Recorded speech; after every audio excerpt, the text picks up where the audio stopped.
This explosive tweet lit up the Twitterverse back in March. Terrible, just found out that Obama had my wires tapped in Trump Tower just before the victory. Mike Pence didn't have the courage to do what should have been done to protect our country and our Constitution, giving states a chance to certify a corrected set of facts, not the fraudulent or inaccurate ones which they were asked to previously certify.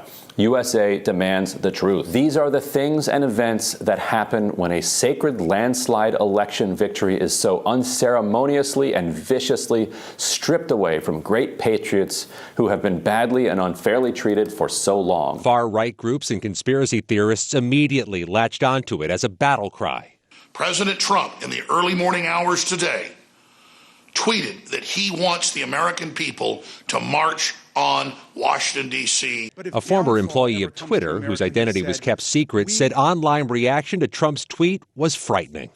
A mob was being organized, and they were gathering together their weaponry. You know, the most important aspect of politics is public perception, and no one knows that better than Donald Trump. His Twitter rants and unhinged social media behavior were shocking and at times, sadly, entertaining. Frankly, they were pivotal, too, in driving his 2016 campaign all the way to the presidency. It is undeniable that his supporters connected with his often insulting, targeted, unpredictable, and openly bigoted posts in ways that we haven't seen before. He's one of one, even after his eventual ban from almost every platform following January 6th, and up to this day, Trump hasn't given up on raging online about whatever gripes he has at the moment. It's something his allies in the media have also become used to. I'm back because I'm a perfect physical specimen and I'm extremely young. I think I would have done it fine without drugs. You know, you don't really need drugs. She's a communist. She's left of Bernie. She's rated left of Bernie by everybody. She's a communist. We're going to have a communist, and she's going to be, in my opinion, within a month. Look, I stood next to Joe, and I looked at Joe. Joe's not lasting 2 months as president. Okay, that's my opinion. But he's not going to be lasting 2 months. Hillary Clinton fan. Special operation. Excuse me, Hillary Clinton fan. McCraven, while critical of Mr. Trump, never endorsed anyone for president. But the president went even further with this eyebrow-raising attack. Would it have been nice if we got Osama bin Laden a lot sooner than that? Wouldn't it have been nice? A Donald Trump appearance almost always comes with his trademark narcissism. And, of course, contempt towards the media. That's the case even when he's interacting with, well, friendly media like Maria Bartiromo and Chris Wallace. Remember, the media equals enemy number one, even as Trump uses it masterfully to his advantage. Do you really believe you're not behind right now? I think it's all pollsters I talk to tell me it's a toss-up. But you're behind now in the popular vote. I don't buy that. Is it worth the risk? I don't think anybody's more qualified to be president or win this race than me. I convinced myself of two things. I'm the most qualified person to beat him, and I know how to get things done. They're concerned you're going to lose the House and the Senate if you stay in. What will you do? I'm not going to answer that question. It's not going to happen. Did you hear it? President Biden's responses to these questions posed by George Stephanopoulos, well, aren't too dissimilar from what we often heard from Trump during his time as president.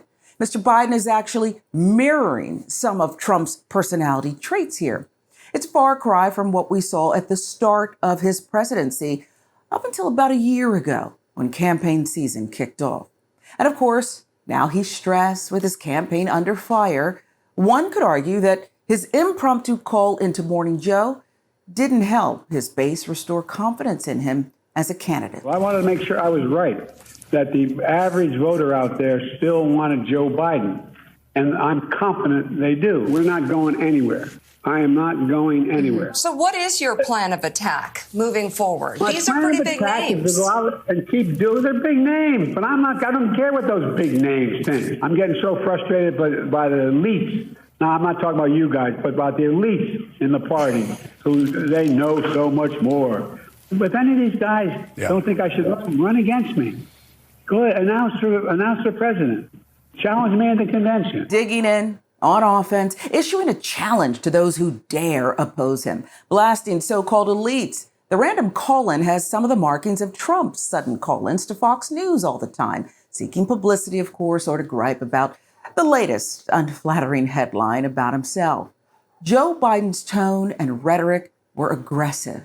Perhaps it was necessary to show a different side of himself, to salvage his campaign. But still, in some ways, it was definitely a Trumpian approach. I mean, it was a little bit of a page out of Donald Trump's playbook, calling into a morning show this morning.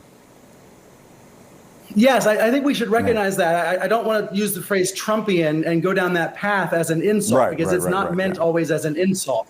It's a recognition that certain political tactics that worked for Donald Trump might also work for other politicians.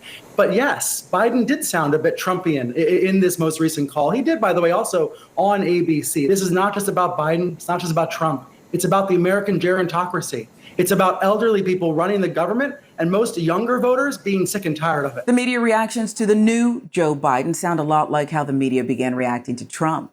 Take a look at political consultant David Axelrod's tweet about Biden, out of touch, alluding to a level of delusion for the circumstance he's currently facing. Biden's letter to congressional Democrats all but dismisses them and instructs them to fall in line now.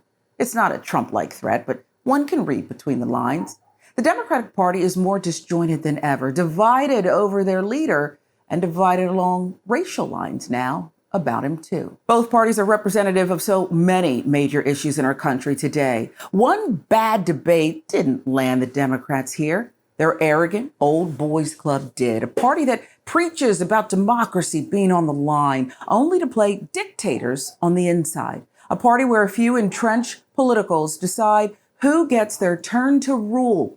And if someone dares to challenge that, like Bernie Sanders did against Hillary Clinton, they make sure the primary system is rigged against the opposition. It's protective of the money and bottom line of career political insiders. It's also hyper-partisan and does not reflect the makeup of the population. Whatever happened to passing the torch?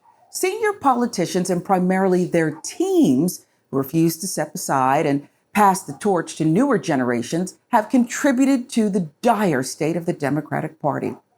And of course, on the Republican side, a party that kicked out any dissent in favor of MAGA, which does not hold a majority in this country, but, well, they certainly did take over the GOP.